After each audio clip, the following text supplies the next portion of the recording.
Example 3. So once again, we're going to graph the ellipse, identify the center vertices, co-vertices, and foci. We need to begin by looking at the denominators and seeing if either the first or second term is a larger denominator. So notice how the second term has a larger denominator of 81. If you remember from earlier, when your second term has the larger denominator, then you are dealing with a vertical ellipse. And the formula for a vertical ellipse is x minus h squared over b squared plus y minus k squared over a squared equals 1. So in order to find the center, we look to the numerators and identify the h and the k parts. So in the numerator here, we can see that h is 7, so our center x point is -7. Remember, you change a sign. However, in the second term, there is nothing added to the numerator. And when there's nothing added to the numerator, you can automatically, infer that that part of the ordered pair is just going to be 0. So the center for this ellipse is -7, 0.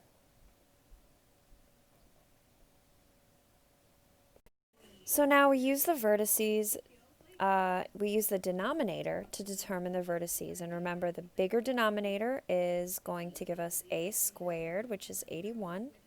Square root both sides, so a equals 9. So we can see the vertices are plus minus 9 away from the center.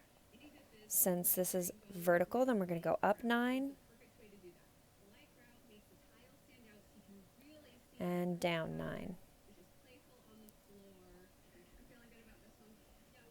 So that our first vertex point is -7, 9, and the other vertex point is -7, -9.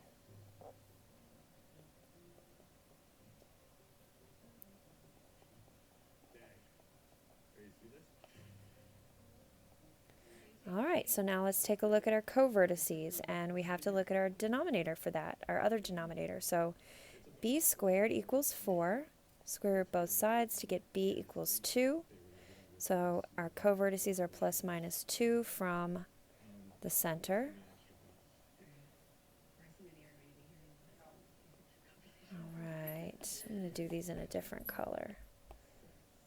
There we go. So the first vertex or co-vertex point is going to be -5, 0, and the other one is going to be -9, 0.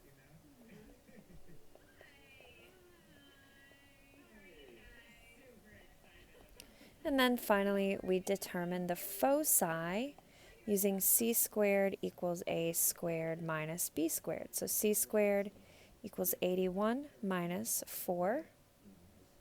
So we've got c squared equals 77. Square root both sides to get c equals square root of 77, which is approximately 8.8.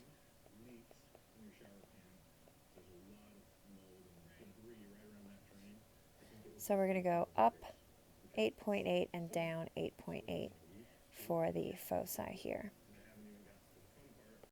Notice how very close the foci are to the actual vertices, which means that our vertical ellipse is going to be extremely, extremely narrow.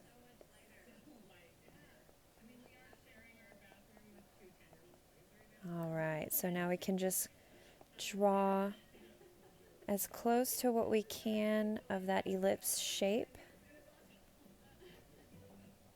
just to get an estimate of what it looks like. Oh, this one's not going to be very pretty. There we go.